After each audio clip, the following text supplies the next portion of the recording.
कक्षा 7 के बच्चों के लिए अभ्यास 2B के बचे हुए प्रश्नों का वीडियो आज रिलीज होने जा रहा है। बेटा हम बता रहे हैं कि कक्षा 7 के बच्चों के लिए मंगलवार और शुक्रवार, ट्यूसडे और फ्राइडे 2 दिन, या तो सुबह 7 बजे तक या शाम को 8 बजे, ये 2 समय है आपको वीडियो मिलने के, जरूर मिलेंगे निश्चित। बचे हुए प्रश्नों में आपका ध्यान लाना चाह रहा हूं, ध्यान दीजिए आप। अभ्यास 2B शेष पृष्ठ संख्या 54। जो चीज पढ़ा रहा हूं चैप्टर उसका नाम है घातांक, इंग्लिश में कहते हैं एक्सपोनेंट। कक्षा 7 की बात चल रही है। पृष्ठ संख्या 54 पर प्रश्न संख्या 3 है और इसमें इसका मान लिखना है आपको। तो मान लिखने में विशेष बात क्या नजर आ रही है आपको?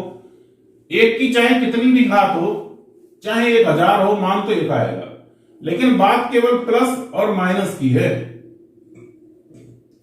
यहां है -1 की होल घात 3 गुणा -1 की होल घात 2 गुणा -1 की होल घात 15। इस पूरे की घात 15 है। हर जगह आधार कितना है? -1।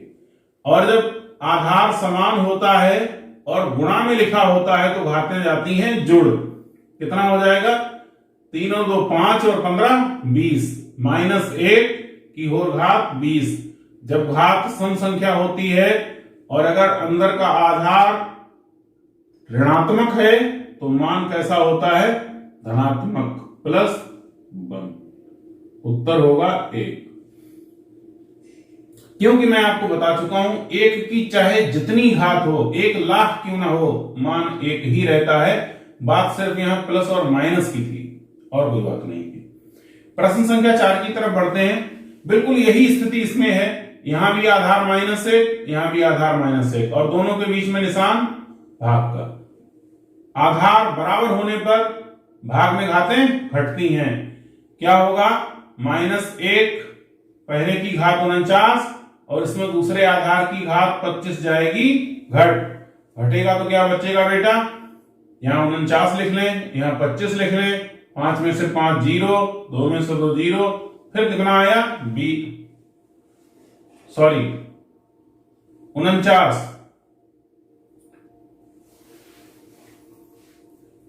9 में से 5 जाएगा, बचेगा 4। 2 में से 2 जाएगा, बचेगा 2। -1 की घात कितनी होगी? 24। और ये 24 क्या है? सम संख्या है। जब सम संख्या होती है और आधार यदि ऋणात्मक है तो मान क्या होता है?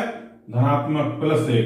घात यहां चाहे जितनी हो, अगर 1 की चाहे जितनी घात हो, मान हमेशा 1 ही रहता है, चाहे 1 लाख क्यों ना हो। 5वें प्रश्न की तरफ आते हैं। पृष्ठ संख्या 54 पे ही हम लोग रहेंगे और इसका आपको मान ज्ञात करना है। तो जो इधर के 2 3 लिखे हैं, 3 की घात 12 गुणा 3 की घात 7, और ये संख्या लिखी है भाग में 3 की घात 25। आधार इसका भी 3, आधार इसका भी 3, आधार इसका भी 3। लेकिन ये 2 आधार गुणा में लिखे हैं, इसलिए इन 2 आधारों की घातें जाएंगी जुड़। पहले आधार की घात 12 और दूसरे आधार की घात 7, ये जुड़ेंगी। अब जो दूसरा आधार लिखा है वो किसमें लिखा है? भाग में लिखा है। तो पहले तो इन दोनों की जोड़ लेते हैं। 12 और 5, 12 और 7 19 भाग 3 की घात 25। यहां भी आधार 3, यहां भी आधार 3। इसके बीच में क्रिया क्या हो रही है? भाग हो रही है। तो क्या हो जाएगा? घट जाएगा। दूसरे आधार की घात घट जाएगी। दूसरे आधार की घात कितनी थी? 25। 25 घट जाएगी। 19 में से 25 घटेगी, कितना बचेगा? -6। जरा यहां ध्यान दें, यहां माइनस का 19 है, माइनस का 25 है, प्लस का 19 है। बड़ी संख्या में से छोटी संख्या घट रही है, तो यहां पर जो संख्या बचेगी वो -6 बचेगी। यह आपका हो गया आंसर। अभ्यास 2B पृष्ठ संख्या 54 पर प्रश्न संख्या 6, और आपको रिक्त स्थानों की पूर्ति करना है। 5 विकल्प दिए हैं। पहला विकल्प ये दिया है 4 गुणा 4 गुणा 4 गुणा 4 और 20 बाद यदि इसकी गुणा हुई है तो घात तो 20 आएगी, लेकिन यहां पर जो खाली जगह है वो आपको भरना है। तो बेटा 20 बार गुणा किसकी हुई? 4 की। यहां आधार कितना भरा जाएगा? 4। ये आपका उत्तर है। दूसरा विकल्प ये है 8 की घात 6 गुणा 7 की घात 6 और एक ब्रैकेट लगी है, ऊपर यहां 6 लिखा है। यहां नीचे कौन सी संख्या आएगी ये आपको भरना है। तो नीचे बेटा ये दोनों आधार तो अलग अलग हैं लेकिन लिखे गुणा में है। और एक दो नियम मैं आपको बता चुका हूं, यदि घात समान है और आधार गुणा में लिखे हैं तो या तो हम उन्हें आधारों को ऐसे गुणा में लिख सकते हैं अथवा इन दोनों की गुणा कर सकते हैं। 8 सत्ते 56, दोनों चीजें सही हैं। 8 गुणा 7 भी सही है और 56 की घात 6 ये भी सही है। तीसरा विकल्प ये है कि 9 की घात 12, 5 की घात 12। जब घातें समान होती हैं और अंदर गुणा या भाग में कोई संख्या लिखी होती है तो हम पूरे की होल घात लगा सकते हैं। जो जगह खाली है यहां पर कितना बढ़ जाएगा 5, क्योंकि 5 की घात 12 थी।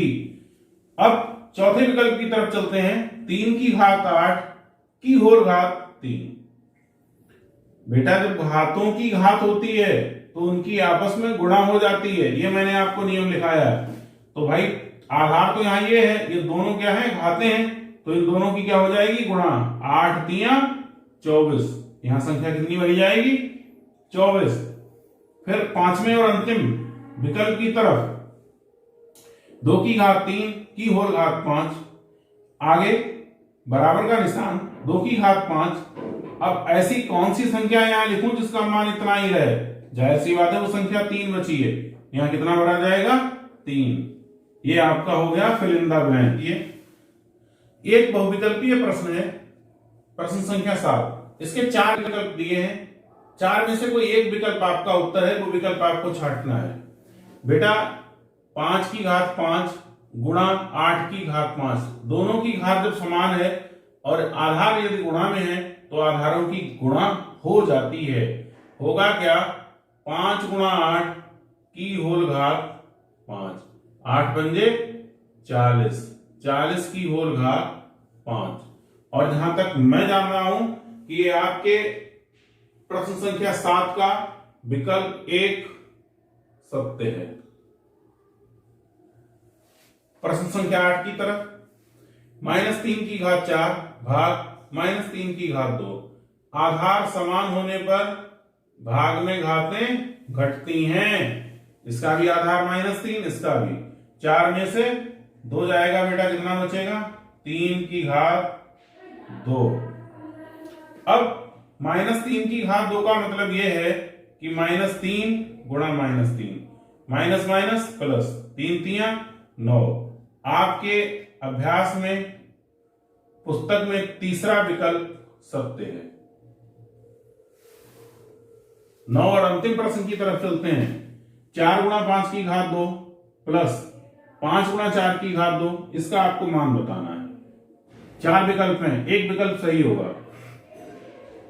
5 की घात 2 का मतलब हुआ कि 5 की 2 बार गुणा। इसे ब्रैकेट में इसलिए बंद किया गया क्योंकि इतने की गुणा होगी और ये जुड़ेगा। फिर 5 गुणा 4 की घात 2 का मतलब है 4 की 2 बार गुणा 4 से।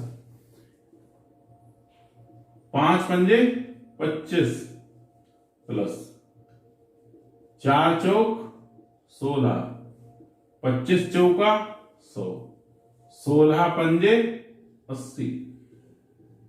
इसे अलग इसलिए लिखा ब्रैकेट लगा के क्योंकि अब ब्रैकेट में जब होगा तो आपको सिर्फ गुणा करना है, ब्रैकेट जब हटेगी तो इन्हें आपको जोड़ना पड़ेगा। 100 में जब 80 जुड़ेगा तो कितना हो जाएगा 180।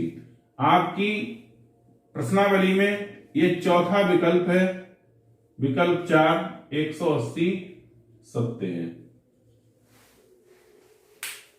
बेटा अगले वीडियो में दिन शुक्रवार को अगले अभ्यास के साथ, कुछ नई जानकारी के साथ हम आपको मिलेंगे। लगातार आप देखते रहिए। सीखने और सिखाने का जो हमारे आपके बीच में सिलसिला है ये जारी रहे। Thank you. I love you.